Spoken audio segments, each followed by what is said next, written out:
Good afternoon, student. In that last lecture, I have seen that the biotransformation of drug, the excretion of drug. In that lecture, I have seen the new lesson. Explain the factors modifying drug action. Last lecture, I have seen that enlist various factors modifying drug action. This is only names, but in this lecture, the explanation of the parts in the drug action. म्हणजे आता इथं तुम्हाला त्यांनी विचारलेलं आहे की explain the factors मॉडिफाईंग drug action. तर औषध क्रियेमध्ये बदल करण्याच्या घटकांचे स्पष्टीकरण द्या असं त्यांनी तुम्हाला विचारलेलं आहे. तर आता औषध क्रियेमध्ये आपल्याला बदल करण्याच्या घटकांचे म्हणजे आपल्याला डोस चेंज करायचा आहे.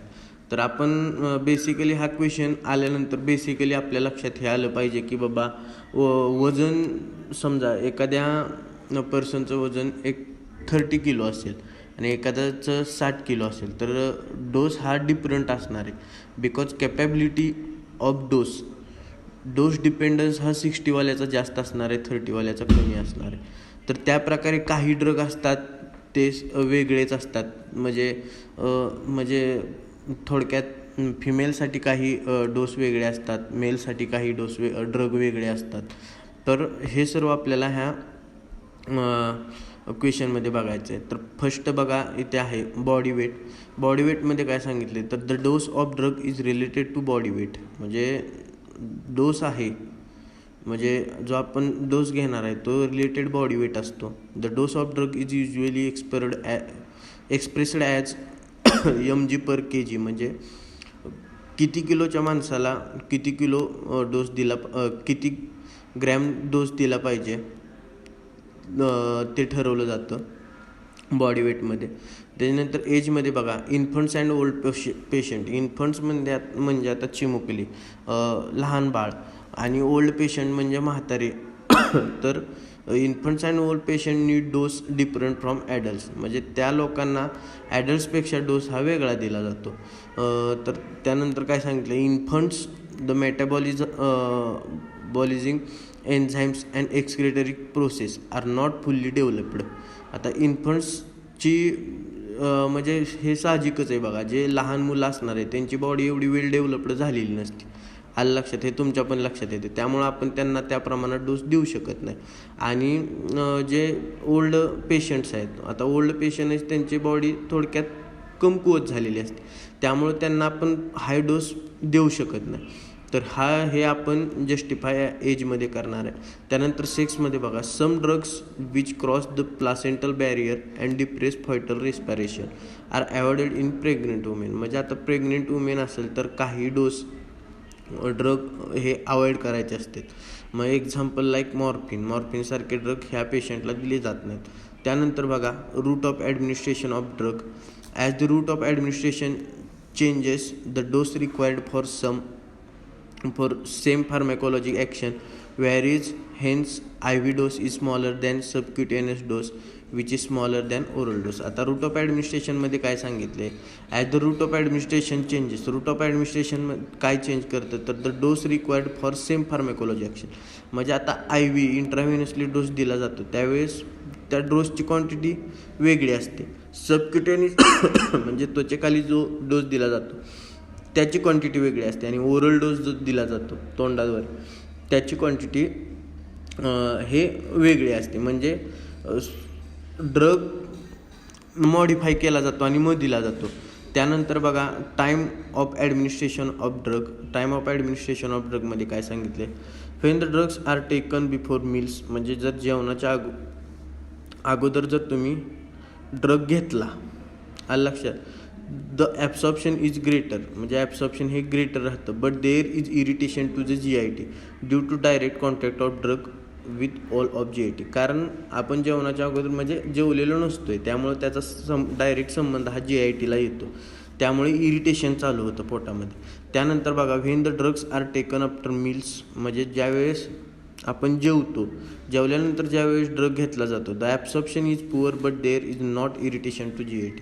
म्हणजे त्यावेळेस कसं आपलं पोट भरलेलं असतं, त्यामुळे ॲब्सॉर्प्शन हे कमी प्रमाणात होतं, पण आपल्याला इरिटेशन होत नाही. This is because drug is mixed with food material. म्हणजे का तर तो ड्रग आहे, आपण जेवलेला असणार, त्यामुळे फूडमध्ये तो पसरला जाणार आहे. Hence direct contact of drug with walls of GIT is avoided. त्यामुळे ड्रगचा डायरेक्ट कॉन्टॅक्ट जो GIT सोबत येणार आहे तो वाचणार आहे. त्यानंतर बघा time of administration of drug. Time of administration of ड्रगमध्ये काय सांगितलं आहे, when the drugs are taken before meals, हे बघितलं आपण.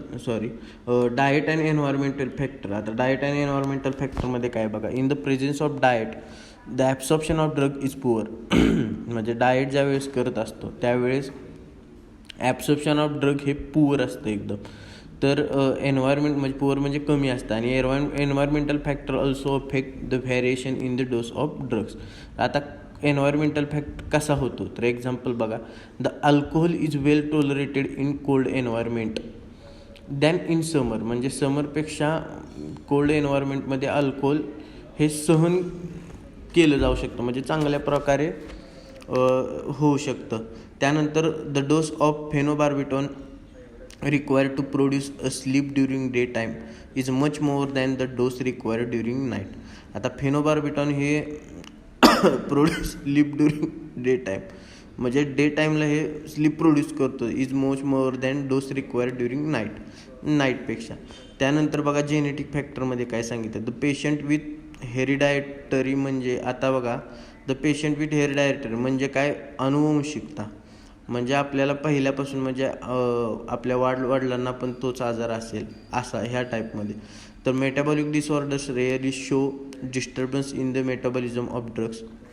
यामध्ये काय सांगितलं, the patients with heritable metabolic disorder, म्हणजे त्या पेशंटला मेटाबॉलिक डिसऑर्डर असतात, rarely show in disturbance in the metabolism of drug मेटाबॉलिझममध्ये डिस्टर्बन्स दिसून येतो.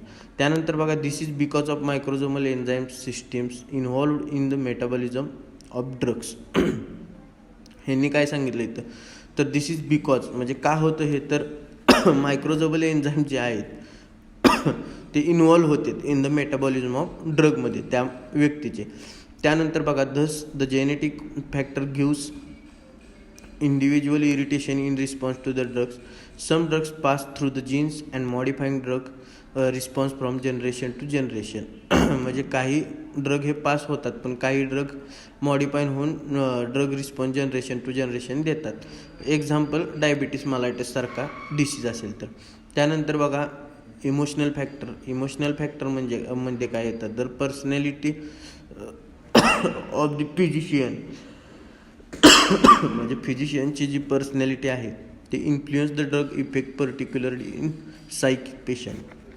म्हणजे आता जो सायकिक पेशंट आहे त्यामध्ये physician the personality of physician may influences करू शकतो ड्रग इफेक्ट सायकिक पेशंटमध्ये. Hence nervous patients require smaller dose of drug are compared to normal patient. म्हणजे ज्यावेळेस सायकिक पेशंट असणार आहे आणि तो नर्वस पेशंट असणार, त्याला डोस जास्त देऊन जमणार नाही, कारण तो ऑलरेडी डिप्रेस झालेला आहे.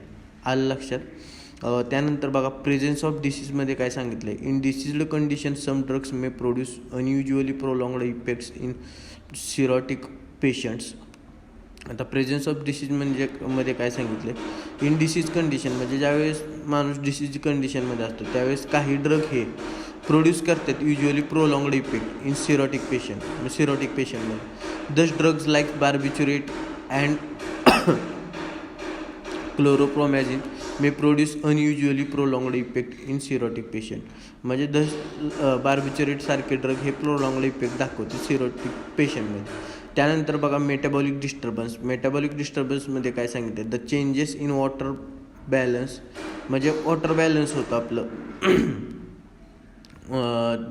In water balance, electronic balance and acid balance, body temperature and other physiological factors may modify the effect of drugs. Example, the absorption of iron from the GIT is maximum if the individual has iron deficiency anaemia.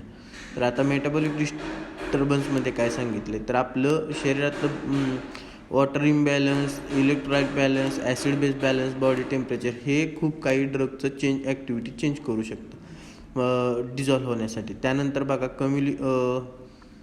Cumulative इफेक्टमध्ये when excretion of drug is slow, म्हणजे ज्यावेळेस drug बाहेर पडत असतो बॉडीमधून, ते जर slow असेल तर repeatedly administration of drug accumulates in the body and may lead to toxicity. त्यामुळं कसं होतं आहे, कमी ज्यावेळेस एक्सक्रिशन होणार आहे त्यावेळेस ड्रग आपण तर घेतच जाणार आहे, त्यावेळेस ड्रग हा आपल्या बॉडीमध्ये जास्त होणार आहे आणि repeated administration and may lead to toxicity, त्यामुळे बॉडीमध्ये टॉक्झिसिटी वाढणार आहे म्हणजे पॉयझनिंग होणार आहे थोडक्यात. टॉक्झिसिटी म्हणजे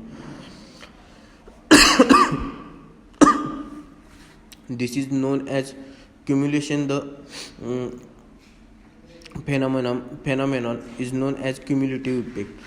तर याचे एक्झाम्पल बघा, digitalis, emetine, heavy metals, chloramphenicol show cumulation can be avoided by following ways. Cumulation हे फॉलोइंग वेजने अवॉइड केलं जातं. तर कोणकोणत्या वेजने बघा, तर stop the administration of drug at the appearance of first warning symptom. त्यानंतर बघा, it must be known that the drug is eliminated slowly or rapidly. त्यानंतर बघा, carefully select the dosage form in which the drug is not be administered. त्यानंतर check the liver and kidney function before the during the drug administration. म्हणजे administration stop करायचं आहे आपण पहिल्यांदा of drug appearance of first warning symptom, आपल्याला ज्यावेळेस पहिल्यांदा symptoms तसे दिसून येतील त्यावेळेस. त्यानंतर it must be known that the drug is eliminated slowly or rapidly, हे आपल्याला समजतं ड्रग स्लोली एक्सक्रीट होतो आहे ते. Carefully select the doses from which the drug is to be administered. Drug administer करताना आपण केअर घ्यायचे. आणि check the liver and kidney functions before the during drug administration. Liver आणि किडनी आपली कशी फंक्शन करते हे सुद्धा चेक करायचं. ठीक आहे, आजचे लेक्चर इथं संपले. नेक्स्ट लेक्चर आपण घेऊया राहिलेला पार्ट. थँक्यू. सर्वांनी रोल नंबर आपले कमेंट करा गुगल क्लासरूमला. थँक्यू.